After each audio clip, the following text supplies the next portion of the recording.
아브라함 그 믿음의 여정 10번째 시간인데요. 사실 오늘 그 할례에 관한 말씀을 좀 여러분과 나누게 되는데 한번 이 말씀이 상당히 쉽게 들리실 수도 있습니다. 근데 또 다르게 생각하면 굉장히 어떻게 보면 좀 깊다 그럴까요? 심오하다 그럴까요? 물론 항상 그렇잖아요. 우리가 사랑이란 말이 굉장히 흔한데 사랑이라는 게 그렇게 간단한 또 말은 아니죠. 그러니까 사랑해, 사랑합니다. 이런 말은 우리가 쉽게 쓰는데 사실 사랑 자체가 갖고 있는 내용은 어마어마하게 심오하고 깊은 내용이잖아요. 아마 그래서 오늘 설교도 어떻게 들으시면 너무나 단순하게 들리실 수 있고 좀 더 여러분들이 깊이 한번 생각해 보시면 참 깊이 있는 내용일 수도 있겠다라는 생각을 해봅니다. 어쨌든 오늘 말씀을 통해서 또 은혜가 있으시기를 바랍니다. 창세기 16장 15절 그리고 16절 말씀을 우리 함께 읽겠습니다. 하갈이 아브라함의 아들을 낳음에 아브라함이 하갈이 낳은 그 아들을 이름하여 이스마엘이라 하였더라. 하갈이 아브라함에게 이스마엘을 낳았을 때 아브라함이 86세였더라.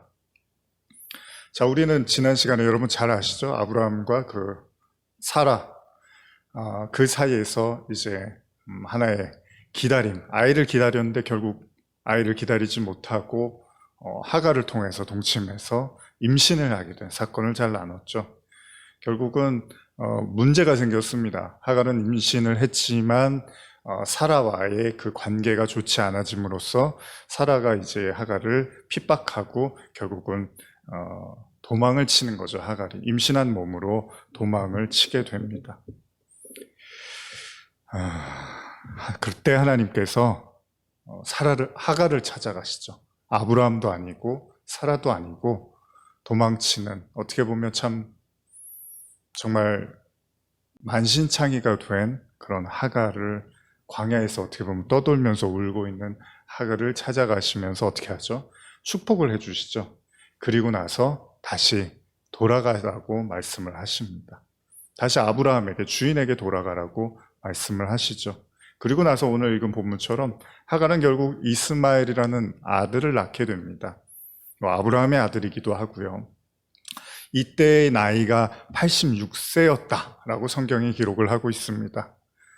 어쨌든 간에 아브라함이 75세 그 갈대아 우르를 떠나서 가나안에 이르르고 거기서 거의 10년의 시간을 눈이 빠지도록 그 자녀를 기다렸는데 어찌됐든 간에 그게 하나님이 원하시는 방법이든 그렇지 않든 간에 아이를 낳게 됐습니다.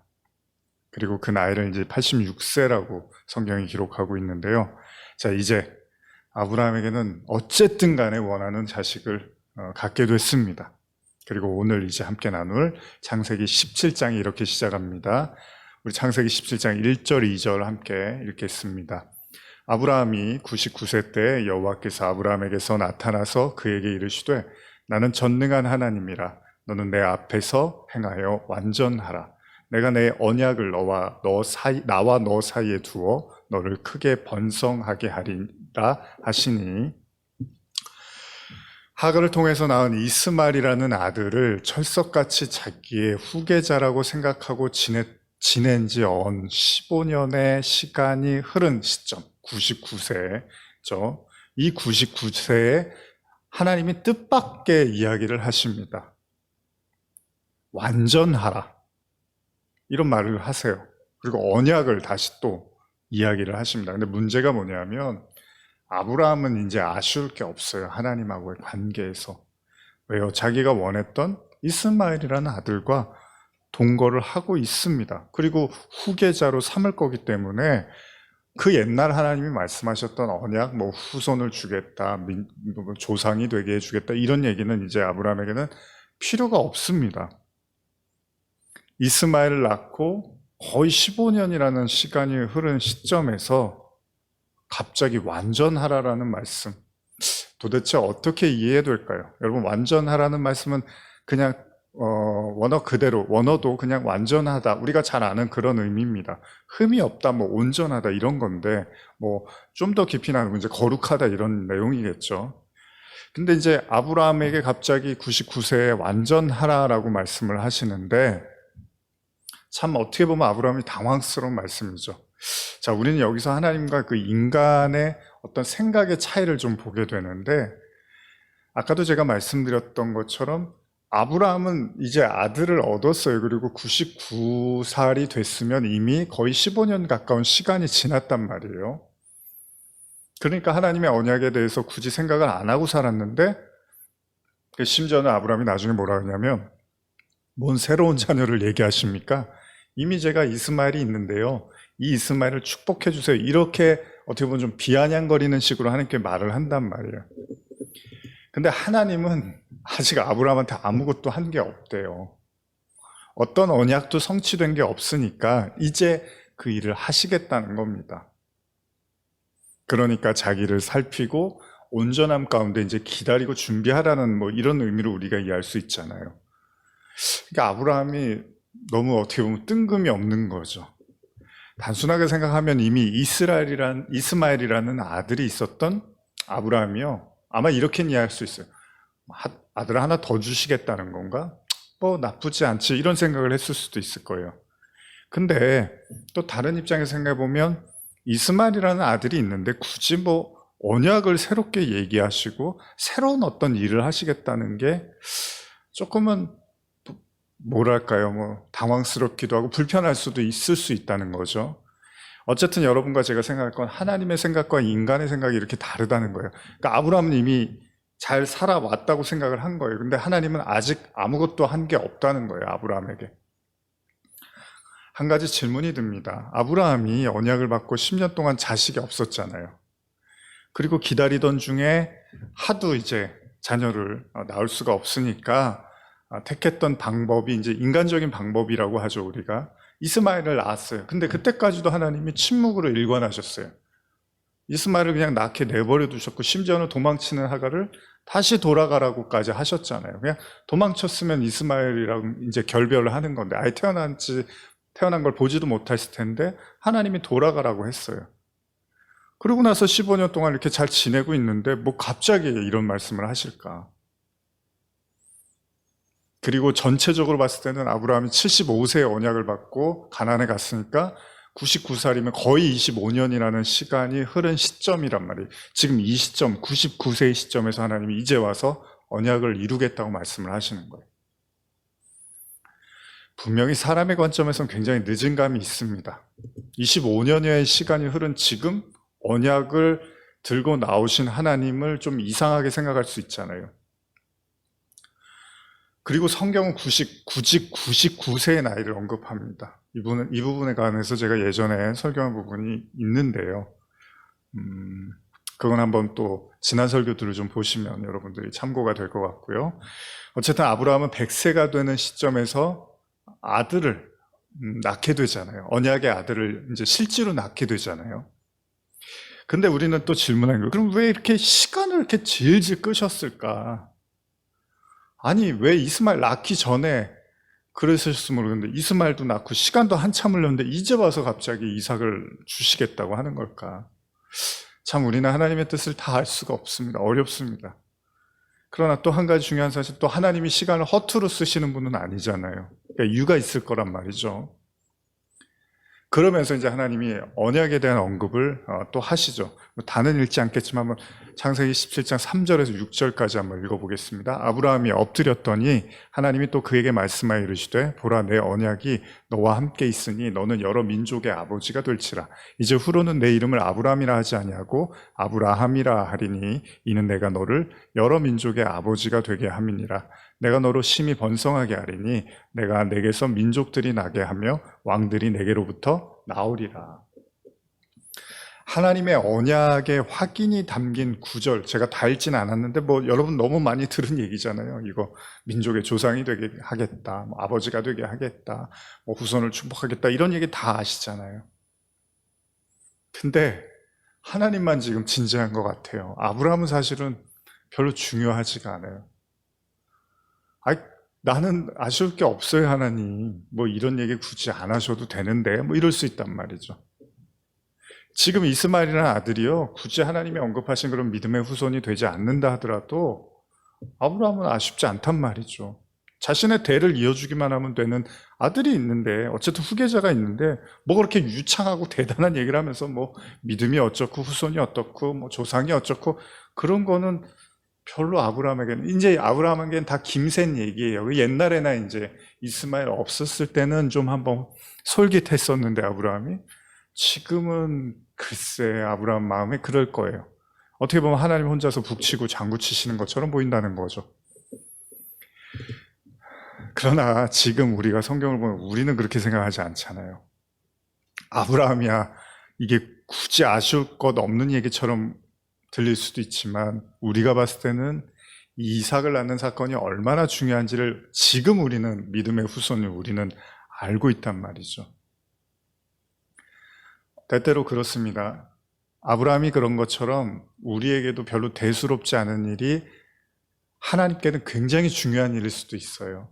여러분과 제가 현실 속에서 이거 뭐 그렇게 중요한 일이겠어? 하나님이 이런 말씀하시는데 그렇게 중요한 일일까? 이게 하나님한테는 엄청 중요한 일일 수도 있어요. 그러니까 지금 아브라함에게는 이삭을 낳는 게 별로 중요한 일처럼 느껴지지는 않지만, 하나님께서는 너무 중요한 거잖아요. 그러니까 25년이 흐르고 나서 이제 이 언약을 말씀하시는데, 아까도 질문했지만 도대체 왜 25년을 그러면 지나서야 이 언약을 들고 나오셨을까? 하나님의 의도가 뭘까? 이런 생각을 우리가 해볼 수 있다는 거예요.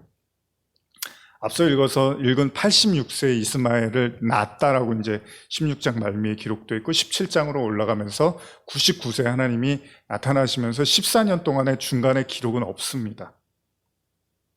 약 14년간의 뭐 어떤 기록도 없어요. 그냥 우리가 추측하는 건 아브라함이 이스마엘하고 그럭저럭 지냈을 거다, 이렇게 생각하는 거죠. 근데 구원이라는 게 간단하지가 않은 거예요.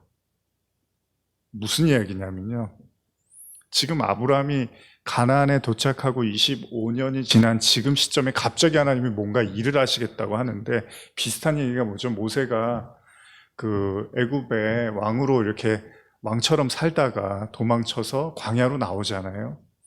그리고 나서 혼인을 하고, 그리고 장인 이드로의 양을 치면서 살아요. 근데 얼마나 사냐면 40년이라는 시간은 살아요.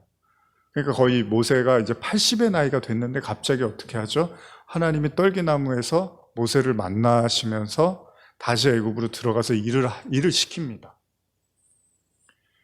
그러니까 이게 참 어려운 거예요. 그냥 모세는 이제 다 끝났어요. 뭐 더 이상 바랄 게 없고 그냥 이렇게 나는 살다가 이제 가면 되겠구나. 여기 광야에서 아내하고 장인하고 이렇게 지내다가 양치면서 살다 가면 되겠구나 했는데, 그 80세의 모세를 딱 부르시는 거예요.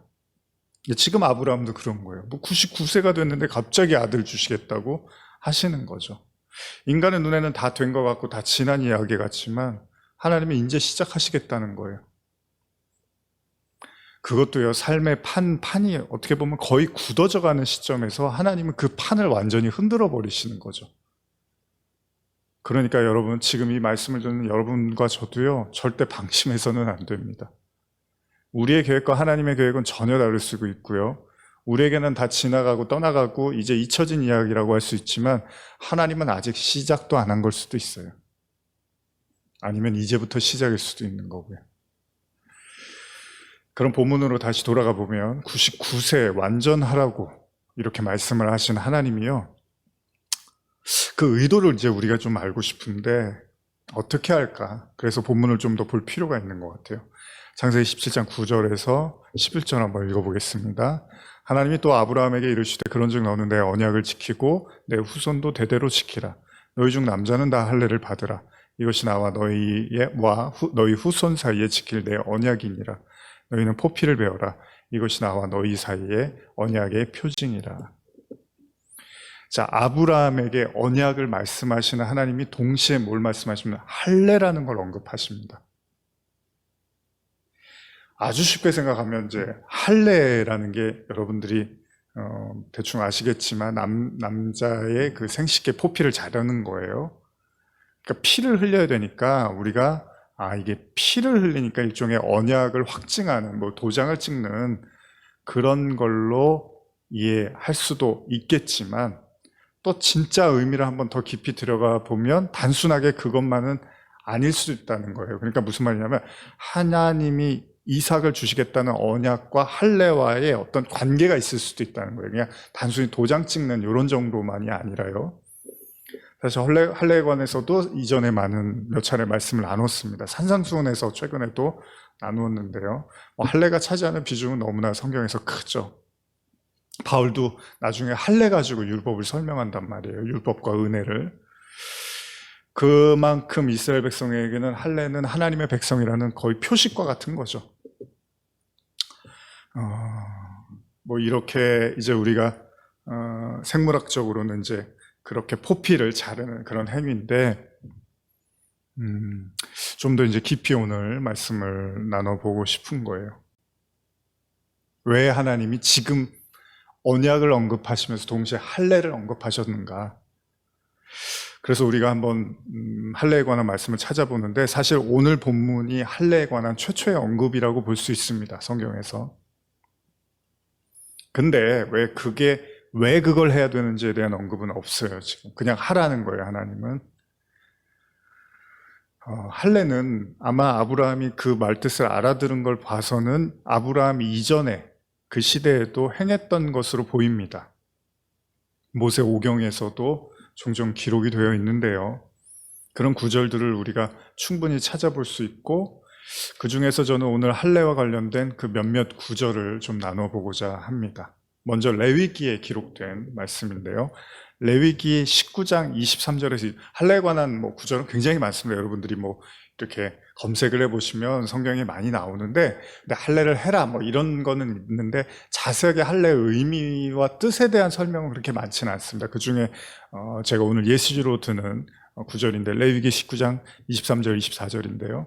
너희가 그 땅에 들어가 각종 과목을 심거든 그 열매는 아직 할례 받지 못한 것으로 여기되 곧 3년 동안 너희는 그것을 할례 받지 못한 것으로 여겨 먹지 말 것이요 넷째 해에는 그 모든 과실이 거룩하니 여호와께 드려 찬송할 것이며.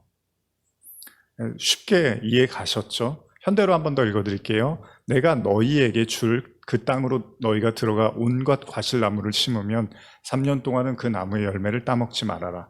3년 동안 그 나무의 과일은 부정하다. 4년째 열린 과일은 어떤 것이든지 거룩한 것이기 때문에 나 여호와에게 감사 제물로 바쳐야 한다. 지금 읽은 레위기에서 사용되고 있는 할례의 표현은 공교롭게도요, 사람이 아닌 나무에 빗대어 말하고 있습니다. 그건 하나님께서 주시는 땅에 들어가 과실나무를 심으면 3년 동안은 할례 받지 못한 열매, 즉 부정한 열매이므로 먹지 말라는 거예요. 그러나 4년째에 열린 과일은 어떤 것이든 거룩해진다는 겁니다. 이게 어떻게 보면 좀 말장난 같잖아요. 3년째까지는 부정하고 4년째 되면 거룩하다? 어떻게 보면 좀 말장난 같지만, 그러나 하나님께서는 이제 이렇게 언급을 하시는 거예요. 근데 여기서 하나님의 말씀이 할례라는 표현을 쓰고 있어요. 그래서 할례는 다른 의미에서 이제 거룩의 개념으로 우리가 이해를 해야 되는 거예요. 과일을 갖다가 지금 3년째는 할례 받지 못하고 4년째는 할례 받았다고 하니까 과일이 무슨 할례를 합니까, 과일에다가. 그런데 또 생각해 보면 그 과일을 그러면 4년째는 할례 받은 거룩한 거니까 그 여기서 쓰이는 거룩의 개념은 뭐예요? 열매 좋고 나쁨으로 지금 결정하고 있는 게 아니에요. 열매가 좋으면 할례 받은 거고, 열매가 나쁘면 할례 받지 않은 부정한 거, 이게 아니라 지금 시간의 개념으로 이야기를 하고 있습니다. 그러니까 3년이라는 시간이 지나 4년 차가 되면은 할례를 받은 거룩한 열매라는 거예요. 그러니까 이건 열매 개개인의 어떤 각각의 상태를 가지고 결정하는 게 아니라 시간을 가지고 결정하고 있다는 거예요. 자, 그러면 이런 관점에서 생각해 보면 지금 하나님이 굳이 99세에 아브라함에게 나타나서 뭐라고 하죠? 완전하라고 하시죠. 이거는 아브라함이 갈대아 우르를 떠나서 가나안에 머무르게 되어 열매 맺는 시점이 가까웠음을 의미할 수도 있다는 거예요. 그러니까 지금까지는 하나님이 아직 할례를 받지 않은 상태니까 그 상태는 아직은 그 열매를 맺을 수 없는 상태, 소위 부정한 상태인데, 하나님께서 어떤 시간, 100이라는 시간이었죠. 그 시간이 되면 이제 씨를 이삭이라는 아들을 주실 거잖아요. 그 열매를 맺는 거잖아요. 그거를 할례로 지금 설명을 하는 거예요. 그러니까 3년 차에서는 부정하고 할례 받지 못한 것, 4년 차에서는 할례 받는 것, 열매를 먹을 수 있는 것, 이렇게 지금 언급을 하고 있다는 거예요. 그러니까 지금 하나님이 온전하라, 99세 아브라함에게 온전하라는 건 열매 맺을 때가 됐다. 그래서 할례를 받으라고 하잖아요. 할례를 받으면 어떡하죠? 거룩한 게 되는 거잖아요. 열매 맺을 때가 다가왔고 거룩해질 때가 다가왔고, 그래서 그 씨를 하나님이 주실 때가 됐다라는 의미로 이해할 수 있다는 겁니다.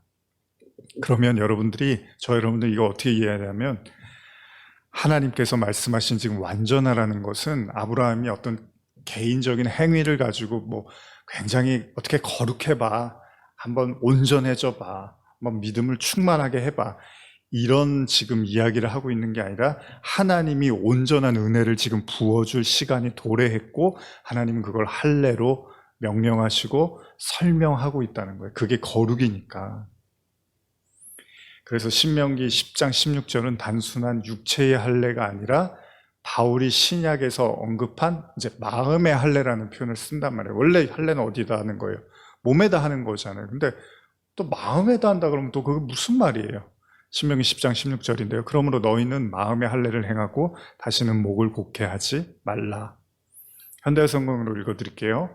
그러므로 이제는 거역하지 마십시오. 여러분은 이미 육체에 할례 받은 사람이지만 이제는 마음에도 할례를 받아 순종하십시오. 이 구절에서 할례는 목이 곧았던 이스라엘 백성, 즉 하나님의 말씀을 거역한 자들이 육체적인 할례는 받았지만 그 본뜻이 마음의 할례를 받지 않으므로 여전히 불순종하고 있음에 대해서 권면하고 있는 거죠. 비슷한 구절이 예레미야에도 등장을 하는데요. 예레미야 6장 10절인데요. 내가 누구에게 말하며 누구에게 경책하여 듣게 할꼬 보라. 그 귀가 할례 받지 못하였으므로 듣지 못하는도다. 보라, 여호와의 말씀을 그들이 자신들에게 욕으로 여기고 이를 즐겨하지 아니하니. 여기서도 하나님의 말씀을 듣고 깨닫지 못한 자들의 귀가 할례를 받지 못했다고 하죠. 자, 계속 말씀드리지만 할례는 생식기의 포피를 자르는 행위입니다. 근데 성경은 지금 할례의 개념은 과일에도 쓰고 귀에도 쓰고 보이지 않는 마음에도 쓰고 있다는 거예요. 그러니까 할례는 단순한 언약을 위한 피의 맹세의 차원으로만 이해할 것이 아니라 더 깊은 의미, 그러니까 동시에 언약과 할례를 동시에 하나님이 말씀하신 이유가 있다는 겁니다. 어쨌든 간에 이 할례와 관련된 좀 더 깊은 구절을 신약에서 한번 살펴보면요. 로마서 4장 1절에서 3절인데요. 읽어볼까요? 그런즉 육신으로 우리 조상인 아브라함이 무엇을 얻었다 하리요? 만일 아브라함이 행위로서 의롭다 하심을 받았으면 자랑할 것이 있으려니와 하나님 앞에서는 없느니라. 성경이 무엇을 말하느냐? 아브라함이 하나님을 믿음에 그것이 그에게 의로 여겨진 바 되었느니라. 우리가 잘 아는 것처럼 아브라함의 행위가 믿음으로 말미암아 의로워진 거잖아요. 그러니까 오직 믿음으로, 아브라함이 뭔가 이렇게 잘해서 하나님이 의롭다고 하신 게 아니라 이미 아브라함이 하나님을 믿음에 의롭 여기셨다, 이런 구절을 우리가 보았죠.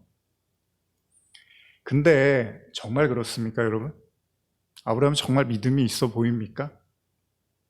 오늘 본문 이따가도 나오지만 사실은 그렇지 않습니다. 그런데 성경은 계속 아브라함의 믿음을 강조를 해요. 계속되는 말씀 보시면 로마서 4장 4절에서 6절인데요.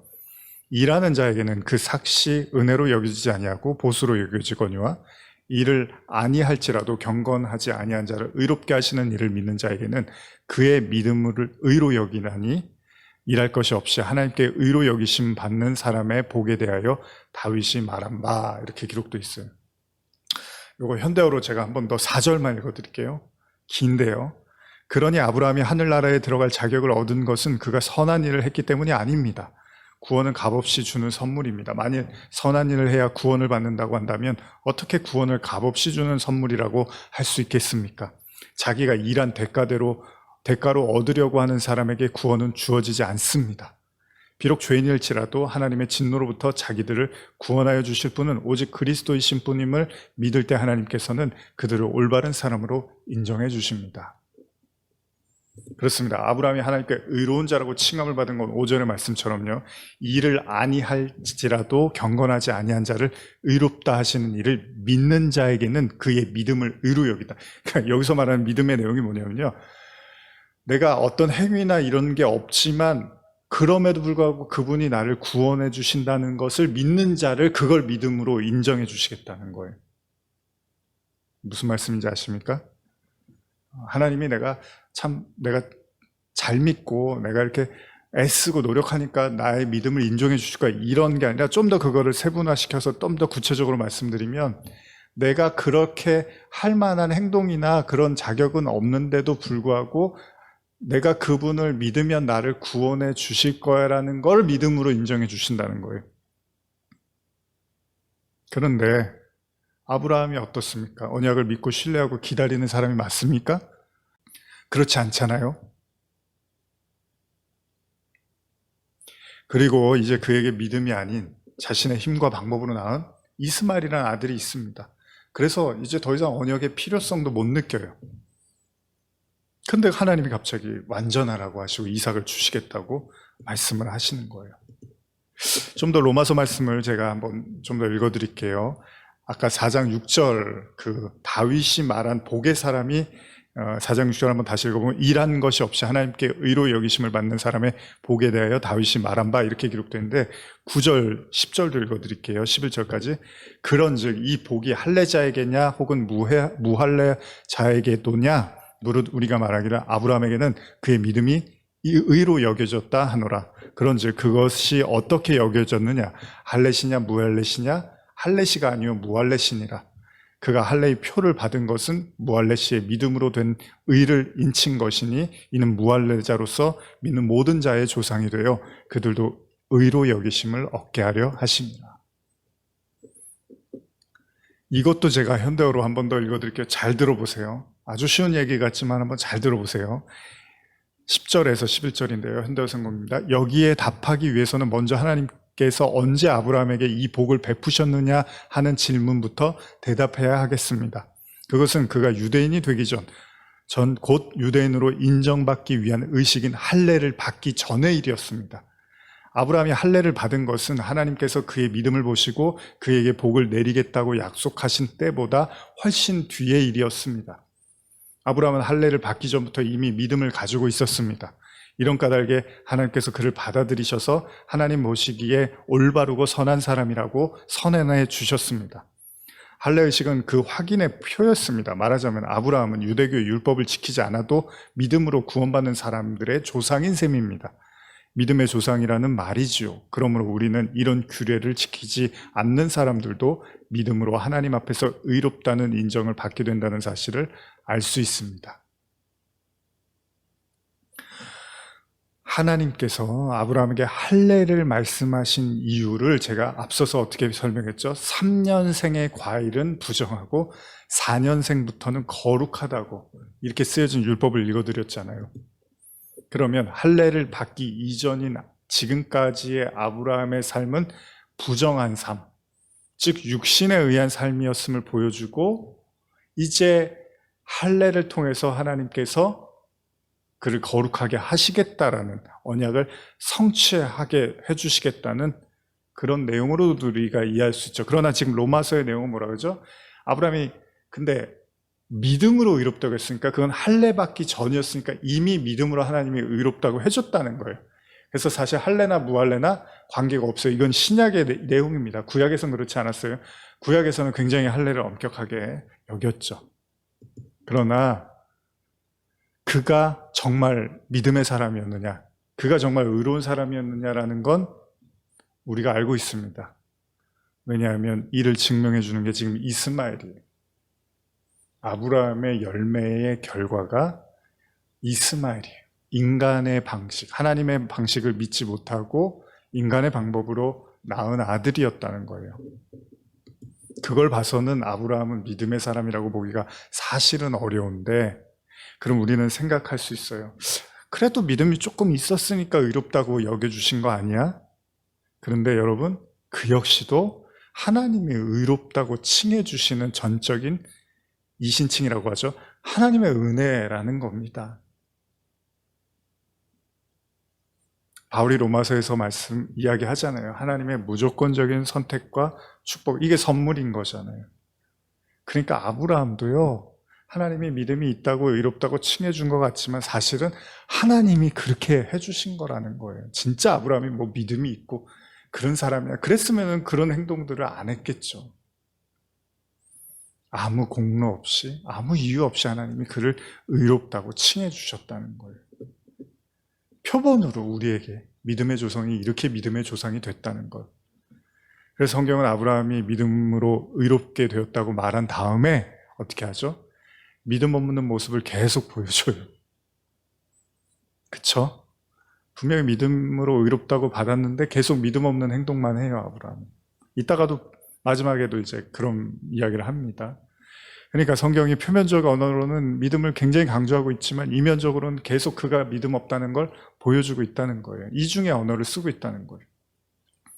그러니까 할례를 행하라는 하나님의 말씀은요, 99세의 아브라함아, 이제 너는 육신적으로나 신앙적으로나 이미 한계치에 다다랐다. 이제 나는 모든 한계 끝에 서 있는 너에게 오로지 하나님만이 행할 수 있는 언약을 성취하겠다.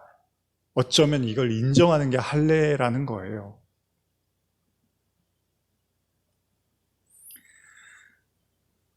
아브라함에게 이미 언약은 의미가 없어졌어요. 아들도 의미가 없고요. 그냥 자기의 힘으로 낳은 이스마엘만 지금 중요해요, 아브라함은. 이런 사람이 무슨 믿음의 사람입니까? 근데 하나님이 그냥 믿음의 사람으로 여겨주시고 기다려주시고 이제 하나님이 언약을 성취시키시는 거예요.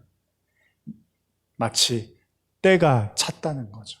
하나님의 시간. 여러분, 이스라엘 백성들이 광야를 40년을 돌아요. 왜요? 하나님이 정한 때예요, 그게. 하나님이 정한 때. 바벨론 포로로 끌려가고 70년이란 시간. 다시 이스라엘이 회복하는데. 왜요? 하나님이 정한 때. 그러니까 어떤 의미에서 아까 할례 이야기할 때 제가 어떻게 하죠? 3년, 4년 이걸로 표현했잖아요. 3년 차는 하나님이 부정하다. 4년 차는 거룩하다. 하나님의 시간이 딱 차면 하나님이 일을 하시는 거예요. 그러니까 저와 여러분들도 지금 어떤 현실 속에서, 상황 속에서 있는지 모르지만 하나님의 정한 때가 있다는 거죠. 우리는 아브라함처럼 우리도 막 초조하고 기다려요. 도대체 하나님이 언제 이 어려움으로부터 벗어나게 해주실까? 도대체 언제 하나님이 이 고통으로부터 끝내주실까? 도대체 언제 우리는 자유와 기쁨을 누릴까? 막 이러면서 괴로워하고 힘들어 하겠지만 사실 아브라함 이야기에 보니까 어떻게 해요? 99세, 100세가 되는 하나님은 그냥 작정하고 처음부터 그 시간을 보고 계셨던 거잖아요. 그러니 거기에 어떻게 인간이 견뎌내요? 25년을 어떻게 보이지도 않는 그 언약을 붙잡고 기다릴 사람이 몇이나 되겠습니까? 사실 의인은 없다고 했으니까 하나도 없겠죠. 아브라함도 믿음도 언약도 다 잊어버리고 있는데 이제 와서 하나님이 일을 하시겠다는 거예요. 왜요? 그게 하나님의 시간이라는 거예요. 그래서 할례의 의미는, 그래서 할례 또 중요한, 제가 오늘은 못 나눴지만 난 지 8일 만에 할례를 받으라는 표현이 나와요. 굳이 난 지 8일이라는 또 숫자가 나와요. 나중에 기회가 되면 또 말씀을 드리겠지만 어쨌든 간에 하나님이 정한 때 아브라함은 100세였어요. 그게. 여러분과 저에게는 그 시간이 언제일까요? 예수님이 돌아가시고 또 부활하시고 승천하시고 뭐라 그러죠? 야, 너희들 제자들아, 약속한 성령을 기다려라. 언제예요? 그게 언제여서 오순절 다락방, 그때 이제 성령이 임하시는 거죠. 그 때가 있다는 거예요. 지금 여러분들이 여러 가지를 기다리고, 어떤 분은 정말 간절히 하나님의 성령을 구하는 분도 계시고, 또 여러 가지 은혜를 구하고, 뭐 개인적인 비전이나 다 좋은데 이제 그게 하나님 안에 있는 거라면 이제 그 약속한 때가, 정한 때가 되면, 그날이 이르면 하나님이 그 언약을 성취해버리는 거예요. 그러니까 아브라함의 측면에서는 어떻게 할 수가 없어요. 인간의 측면에서는 할 수가 없어요. 그럼 하나님이 결정하시고 이루시는 거예요. 그럼 우린 뭐예요? 우린 뭐냐면요, 그걸 배우는 거예요. 이렇게 하나님이 열어야지 열고, 하나님이 닫으시면 열 자가 없고, 하나님이 열면 닫을 자가 없구나. 이걸 우리가 배워가는 거예요. 마치 어린아이가요, 여러분. 그냥 부모님이 이끌어주는 대로 가는 거잖아요. 어린아이가 뭐 밥 먹고서 내가 계산해야 되나? 뭐 그런 거 생각 안 하잖아요. 오늘 아침에 뭐 해주실까? 뭐 그런 걱정 안 하잖아요. 양들이 목자를 그냥 이렇게 따라가잖아요. 그러니까 여러분, 뭐 너무 많은 걸 알 필요도 없어요. 세상이 어떻게 돌아가고 뭐 앞으로 미래가 어떻게 되고 예언을 하고 이런 것도 알 필요도 없어요. 왜냐하면 그냥 예수님이 산상수훈에서 말씀하신 것처럼 그냥 그날의 괴로움은 그날로 족한 거예요. 뭐냐 하면 그냥 하루하루 이끄시는 하나님을 보고 가면 되는 거예요. 내가 언제까지 살 건가? 내가 노후는 어떻게 해야 되지? 이 세상에 지금 이렇게 코로나로 힘든데 앞으로 이 세상을 어떻게 그런 것도 우리가 그 염려해봤자 아무 소용이 없어요.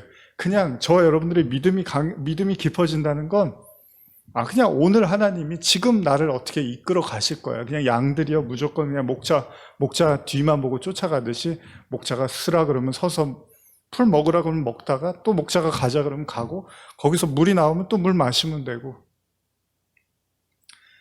하나님의 시간이 되면 하나님이 완벽하게 언약을 이루시겠다는 거예요. 그래서 하나님이 99세 온전하라고 말씀하시면서 할례를 언급하시는 거죠. 할례의 또 다른 의미는 뭐죠? 생식기의 포피를 자르는 그냥 단순한 의미만 있는 게 아니고요. 인간의 모든 가능성을 끊어버리는 의미도 있습니다. 그러니까 생명이 나에게 있는 게 아니라 하나님한테 있다는 거예요. 그러니까 모든 걸 하나님께 완전히 의탁하는 상태를 의미하기도 합니다. 그래서 난지 8일이라는 게 그런 의미가 있는 거예요. 예수님이 죽으시고 부활하시고 안식 후 첫날이 바로 여덟째 날이란 말이죠.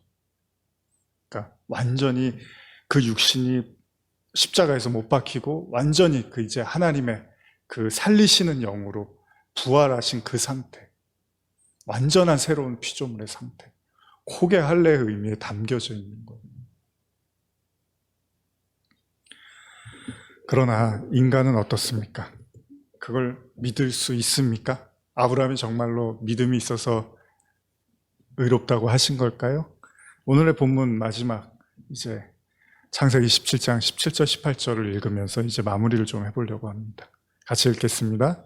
아브라함이 엎드려 웃으며 마음속으로 이르되 100세 된 사람이 어찌 자식을 낳을까? 사라는 90세니 어찌 출산하리요 하고 아브라함이 이에 하나님께 아뢰되 이스마엘이나 하나님 앞에 살기를 원하나이다. 이게 믿음의 조상의 현실이고 저와 여러분들의 현실일지도 모릅니다. 그러니까 너무 믿음 없다고 좌절하지도 마세요. 그냥 다 똑같아요. 하나님이 일방적으로 이루시는 거예요. 여러분과 저의 영원한 삶은요, 우리의 힘으로 어떻게 영원을 살아갑니까? 지금 이 짧은 세상 사는 것도 머리가 터지는데 그냥 다 맡기는 거예요. 하나님이 1부터 100까지 다 끌고 가시는 거구나. 그냥 우리는 주어진 하루하루를 이렇게 걸어가면 되는 겁니다. 하나님은 오늘 우리에게도 할례를 말씀하십니다. 우리가 믿음이 없더라도요, 하나님 반드시 우리의 구원과 언약을 이루실 겁니다. 우리를 온전한 자로 만들어 내실 겁니다. 그래서 하나님이 25년을 기다리신 겁니다. 그 믿음을 우리에게 주시기 위해서 말입니다. 기도하시겠습니다. 하나님 아버지, 감사합니다. 모든 것 주님께 맡기며 주어진 하루하루를 하나님의 인도하심 받으며 목자와 양처럼 그렇게 걸어가기를 원합니다.